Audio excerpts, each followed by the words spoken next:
ओम शांति। ओम शांति। ओम शांति भाई जी। ओम शांति। भाई जी, आज एक प्रश्न पूछना है आपसे। जी भाई। परमपिता परमात्मा से बाबा अपने मधुर महावाक्यों में तो कई बार बोल चुके हैं ये बात, उसका थोड़ा सा विस्तार से बताना है आपको। परमपिता परमात्मा शिव बाबा बोलते हैं अपनी मधुर महावाक्यों में कि भारत देश की जो जनता है वो सब एक त्योहार मनाते हैं जिसको बोलते हैं स्वतंत्रता दिवस। 15 अगस्त 1947 को भारत देश जो था वो स्वतंत्र हुआ था। लेकिन परमात्मा बोलते हैं कि स्वतंत्र तो तुम अभी तक हो ही नहीं पाए हो, गुलाम अभी भी बने हुए हो और बंधनों की बेड़ियों में जकड़े हुए हो। तो इसके बारे में थोड़ा सा विस्तार से बताएं कि परमपिता परमात्मा शिव बाबा ऐसा क्यों बोलते हैं। जी भाई जी।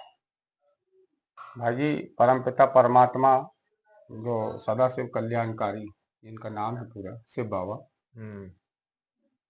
वो अपने मधुर महावाक्यों में कई बार ये बताया उन्होंने स्वतंत्रता और परतंत्रता के बारे में। तो आज के जगत में ये जो बाहर जगत है, इसको देखते हुए क्या है, मनुष्य समझता है कि हम मनुष्य गुलाम बन गए थे। गुलाम। तो उस समय लोगों ने आक्रमण किया, आक्रमण करने के बाद गुलाम बन गए और उनसे स्वतंत्र होने के बाद मतलब उन्होंने छोड़ दिया, तो उसको स्वतंत्रता मानते हैं। हाँ, उनसे आजादी मिल गई, उनसे अंग्रेज आजादी लोगों मिल से। गई लोगों से। हम्म। लेकिन वो लोगों से भी आजादी वैसे तो मिली नहीं है, क्योंकि आज भी कुछ लोग हमारे भारतवर्ष को, बाबा ने आज बतलाया कि भारतवर्ष महान है। ये भारतवर्ष ही इसका नाम है। इसको लेकिन लोगों ने अनेक नाम दिए हुए हैं। हिंदुस्तान भी बोलते हैं, इंडिया भी बोलते हैं, लेकिन इसका नाम असल में जो पुराना नाम है वो भारतवर्ष ही है। इसको माता भी गाया जाता है, भारत माता बोलते हैं। अब नाम के हिसाब से देखा जाए तो नाम तो पुरुष के हिसाब से है भारत, हम्म। लेकिन माता कैसे हो गई है? तो माता होने का सबसे बड़ा तात्पर्य यह है कि परम पिता परमात्मा जो शिव बाबा है, वो इस धरा पे आते हैं, भारत भूमि पे उनका अवतरण होता है। जब अवतरण होता है तो इससे सिद्ध होता है कि इस देश को ही भारत माता बोला जाता है, क्योंकि माता है, माता के पास ही पिता आएगा और कोई भूमि पे पिता नहीं जाते हैं। हम्म। तो माता पिता एक साथ रहते हैं, इसी वजह से इसको भारत माता बोलते इसलिए इस हैं। भूमि को भारत माता बोलते हैं। जी। और ये अखंड राज्य है। जब इसका नाम था भारत, तो इसी एक देश का नाम ऐसा है, और किसी विश्व में कोई नाम को महा अमेरिका, महा रूस, महा चीन ऐसा नहीं बोला जाएगा। इसी में महाभारत बोला जाता है। हाँ। एक समय लड़ाई हुई थी तो उसको महाभारत, महाभारत का मतलब यह है ये सबसे बड़ा है, विशाल है, यही महान देश है, ये माता है हमारी। महा का मतलब हुआ महान देश, महान देश है ना। तो इसी को बोला जाता है। भारत का नाम है महाभारत। तो भाई जी, शिव बाबा परमपिता परमात्मा जो है वो ये शब्द क्यों बोलते हैं कि तुम बंधन की बेड़ियों में जकड़े हुए हो, अभी भी गुलाम हो, आजाद नहीं हो पाए हो। अभी जो हमारा परमात्मा जो है, परम पिता परमात्मा, हमको ये बतलाते हैं कि मैं परमात्मा हूँ और तुम एक आत्मा हो, क्योंकि ये बाबा का मुख्य ज्ञान है। हमको जब अपनी स्मृति होती है कि हाँ हम आत्मा है, जब हम ये फील करते हैं, अपने आप को समझने लगते हैं, तभी हमको परमात्मा का ज्ञान प्राप्त होता है। क्योंकि अगर हम अपने आप को शरीर समझ के रहेंगे और दूसरे क्रियाकलापों में लगे रहेंगे, तो उससे हमें शरीर के रूप में ही भगवान को देखेंगे हम। लेकिन भगवान जो है वो आत्मा है, वो भी सदा के लिए आत्मा रहती है, शरीर को धारण नहीं करती है, इसलिए उनको निराकार कहा जाता है। मतलब शरीर को धारण तो करती है लेकिन वो जन्म मरण में नहीं हाँ, आती, वो माँ के गर्भ से शरीर नहीं माँ बनता के उनका। गर्भ से शरीर नहीं लेती है, किसी दूसरे शरीर का रथ जो रहता दूसरे है शरीर, शरीर में उस प्रवेश रथ को करते यूज हैं। करती हैं। इसीलिए उनको सारथी कहा गया है, हम्म। क्योंकि वो किसी के रथ में रह करके उस रथ को संभालना, तो वो सारथी का मतलब ये है। तो ये हम जो शरीर में हमारी जो कर्मेंद्रियां हैं, इन कर्मेंद्रियों के द्वारा हम जो कार्य करते हैं, ये हमारे कंट्रोल से बाहर हो गई अभी।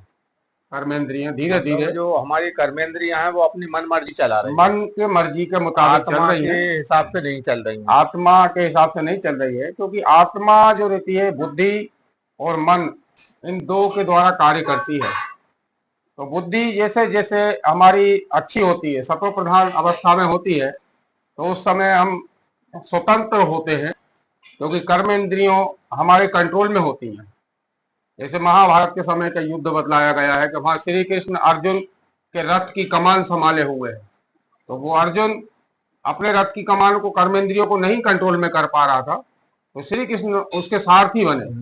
तो उन्होंने उसकी लगाम, जो घोड़ों की लगामें हैं, घोड़े मतलब कर्मेंद्रियां जो हमारे शरीर की हैं, उन कर्मेंद्रियों को उस रथ में प्रवेश करके उसको अपने हिसाब से चलाया। तब जाके अर्जुन ने ये युद्ध पे विजय प्राप्त करी। युद्ध मतलब ये हमारे जो अंदर विकार हैं, जो मुख्य 5 विकार हैं, काम क्रोध लोभ मोह अहंकार, इनके सूक्ष्म विकार भी होते हैं। तो ये हमारी 10 कर्मेंद्रियां मुख्य गाई है। वैसे तो 72 मतलब 72 कर्मेंद्रियां का मुख्य वो है, लेकिन जो 10 कर्मेंद्रियां वो मुख्य गाई हुई हैं। तो इन 10 कर्मेंद्रियों को अपने आर्डर प्रमाण चलाना, मतलब अपने अनुसार चला सकें, तभी हम स्वतंत्रता की प्राप्ति पाएंगे असली। तो और अभी कर्मेंद्रियों के गुलाम बने हुए हैं। हाँ, तो अभी क्या है, हमारी जो बुद्धि है, ऐसे विकर्मों के द्वारा, विकारों के द्वारा वो बुद्धि कार्य करते करते तुच्छ बुद्धि बन गई है, जिससे ना तो हम अपने को स्वयं को जान पा रहे हैं कि हम आत्मा है, और ना परम आत्मा को जान पा रहे हैं। तो भगवान की प्राप्ति नहीं हो पा रही है।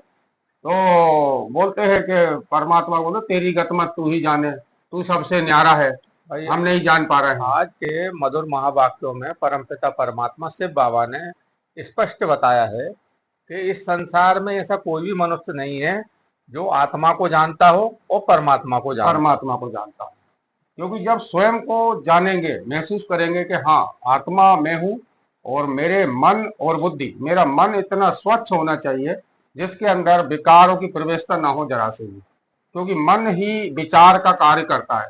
जो बोलते हैं ना, सोच, जैसी सोच होगी वैसा काम करेंगे। मन विचार तो करता है, मन वो विचार बुद्धि निर्णय करती है। बुद्धि निर्णय करती है। तो बुद्धि, जैसे मन अगर विचार, अशुद्ध विचार भरता जाएगा बुद्धि में, तो वो बुद्धि भी क्षीण बुद्धि हो जाएगी, तुच्छ निर्णय भी बुद्धि गलत कहलाने करेगी। लगेगी, तो उसके निर्णय भी वैसे ही हो जाएंगे। अगर मन में अच्छे विचार होते हैं, शुद्धता होती है मन में, तो उसमें बोला गया, बाबा ने आज बतलाया, खाना भी हमारा स्वच्छ होना चाहिए, सच बोलना है हमको, सच बनना है हमको, और सच ही कहना है हमको। तो सत्यता की प्रवेशता जहां रखेंगे तो वो मन भी सत्य हो जाएगा हमारा, और एक सात्विक मन बन जाएगा। तो सात्विक मन जब बनेगा तो बुद्धि भी सात्विक बनेगी, और बुद्धि स्वच्छ हो जाएगी, सतो प्रधान अवस्था में आ जाएगी। जैसे गाया गया है कि सतो, रजो और तमो, तो ये 3 स्टेज से बुद्धि जब गुजरती है तो आत्मा का प्रभाव, आत्मा को वैसे ही प्रभाव रहता है, क्योंकि कार्य करने वाली तो ये 2 चीजें हैं मुख्य आत्मा की, तो आत्मा पे वो प्रभाव पड़ता है। तो ये प्रमुखता है कि आत्मा का जो मुख्य कार्य है वो है स्वतंत्रता, और हम आज की डेट में परतंत्रता है। परतंत्र मतलब कर्मेंद्रियों के अधीन है। तो इन कर्मेंद्रियों और विकारों से जब स्वतंत्र होंगे हम, तब हम सच्चे सच्चे मन से कह सकते हैं कि हाँ हम स्वतंत्र हो गए हैं, हमें स्वतंत्रता की प्राप्ति हो गई है। तो अभी हम आत्मा गुलाम बनी हुई है, हमारी परतंत्रता में है, विकारों के अधीन है हमारी। इसलिए बोलते हैं कि आत्मा चाहती है स्वतंत्रता, जब तक परतंत्र में रहेगी जब तक वो स्वतंत्र नहीं हुई है। आत्मा का मुख्य जो केंद्र है वो स्वतंत्रता मांगती है। मतलब आत्मा का भूल ही है कि वो आत्मा स्वतंत्र ही रहना चाहती है। बिल्कुल भाई जी, स्वतंत्र रहना चाहती बंधन है। में रहना पसंद नहीं है आत्मा को। हाँ, लेकिन उसकी कर्मेंद्रियां उसे बंधन में बांध देती है। इसीलिए परमपिता परमात्मा बोलते हैं कि हे आत्माएं, तुम अभी बंधन में बंधी हुई हो, तुम आजाद नहीं हो पाई, तो अपने को गुलाम ना समझ करके आजाद बनो और स्वतंत्र बनो। इसीलिए कहावत बोली गई है, पहले जब देवी देवता के समय जब था, सतयुग त्रेता में, तो उस समय आत्मा स्वतंत्रता में रहती है। उस समय एक धर्म का राज रहता है, एक धर्म रहता है सनातन धर्म, मुख्य एक धर्म का गायन है सनातन धर्म, सतयुग और त्रेता में। द्वापर से बाद में अनेक धर्म आना चालू हो जाते हैं, तो उन धर्मों के द्वारा अशांति भी पैदा होती है, और फिर परतंत्र भी होते हैं, अनेक प्रकार की मतें हो जाती हैं, एक श्री मत पे हम चल नहीं पाते हैं। इसलिए हम परतंत्रता में चले जाते हैं। तो ये हमें अभी आजादी जब मिलेगी जब परमात्मा आकर के हमें आजादी दिलाता है। परमात्मा जो है वो जब इस धरा पे आती है तब हम आत्माओं को इस देह रूपी जो विकारों से भरी हुई है, ये पिंजड़ा है, इससे मुक्त कराती है। इसलिए परमात्मा का एक नाम मुक्तेश्वर है कि वो ही पतित पावन है। जो शिव बाबा है परम पिता परमात्मा, वो है सच्चे पतित पावन, क्योंकि उनका नाम गाया हुआ है कि वो सत्य ज्ञान हमको जब देते हैं, क्योंकि सत्य ज्ञान उनके अलावा और कोई दे ही नहीं सकता, इसीलिए उनका नाम है सत्यम शिवम सुंदरम। ये उनकी महिमा है परमात्मा की। बना हुआ है ना भाई के चल उड़ जा रे पंछी क्या ये देश हुआ बेगाना। ये देश क्या है, मतलब ये शरीर जो है ना ये बेकार हो चुका है। तो परमात्मा आजाद करना चाहते हैं परतंत्रता से, और फिर ऐसा शरीर देना चाहते हैं जिसमें आप शरीर को अपने हिसाब से चला सकें। बिल्कुल, क्योंकि आज के समय में हम लोग हो गए दुख में है, अशांति में है।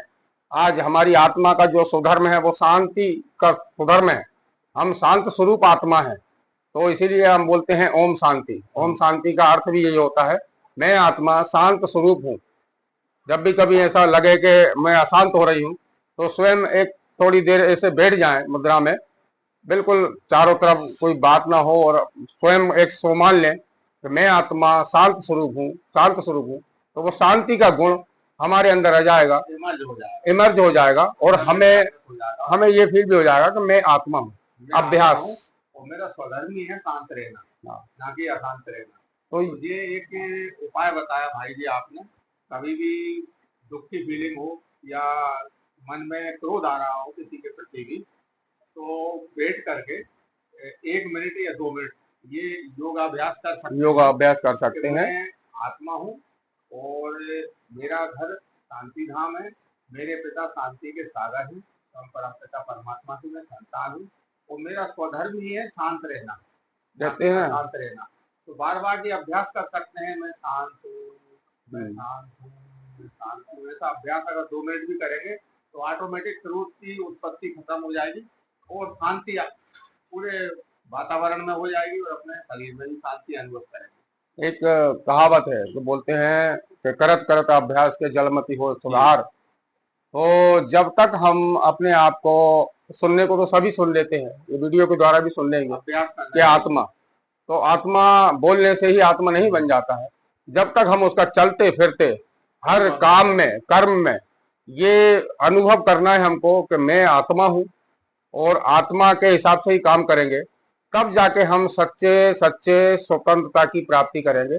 जब हमको आत्मा का अनुभव होने लगेगा कि वाकई मैं आत्मा हूँ, शरीर नहीं हूँ, ये अभ्यास करते करते मैं एक आत्मा हूँ, मेरा स्वधर्म शांत स्वरूप है, ये अभ्यास हर समय चलते फिरते भी कर सकते हो आप। जरूरी नहीं है कि बोल के करना है, ये मन से अभ्यास कर सकता है व्यक्ति। तो इससे देखना आपको बड़ी शांति की वो होगी, आपको महसूसता होगी, और आप स्वयं शांत स्वरूप बन जाएंगे धीरे धीरे करके। चेहरे का जो नूर है वो ही बदल जाएगा। ऑटोमेटिक जो चेहरे पे क्रोध की झलक दिख रही है, चिंताओं की रेखा दिख रही है, वो ऑटोमेटिक जैसे अभ्यास करेंगे तो चेहरे पे प्रसन्नता आ जाएगी और संतुष्टता दिखेगी। जैसे जैसे आत्मा समझते जाएंगे वैसे वैसे हमारे अंदर सुधार होता जाएगा, और सुधार होने के बाद हम स्वतंत्रता की प्राप्ति होती जाएगी, क्योंकि हमें किसी से बैर नहीं रहेगा, किसी से कोई लड़ाई ना झगड़े ना किसी प्रकार का बेकार रहेगा। तो ये है भाई जी आत्मा। बहुत अच्छा बताया आपने। आज के युग में, ये आज के समय में मनुष्य इतना दुखी है, इतना आसान है कि वो चाह करके भी प्रसन्न नहीं रह पा रहा है। जी भाई, वो संतुष्ट नहीं हो पा रहा है। हालांकि परमपिता परमात्मा ने आत्मा को ये वरदान के रूप में मान लो या उसके स्वाभाविक गुण के रूप में ये सब चीजें पहले से ही दे रखी हैं आत्मा को, लेकिन वो स्वयं को भूल चुका है, स्वयं को शरीर समझ रहा है, इस वजह से वो इन चीजों की अनुभूति नहीं कर पा रहा है, अशांत है, दुखी है। बिल्कुल। एक छोटी सी कहानी हो रही भाई जी, वो उसको बतला के फिर हम वीडियो समाप्त कर सकते हैं। एक रानी थी, रानी का हार खो जाता है और वो दासियों से पूछती रहती है तो मेरा हार देखा क्या, मेरा हार देखा, मेरा हार कहाँ है।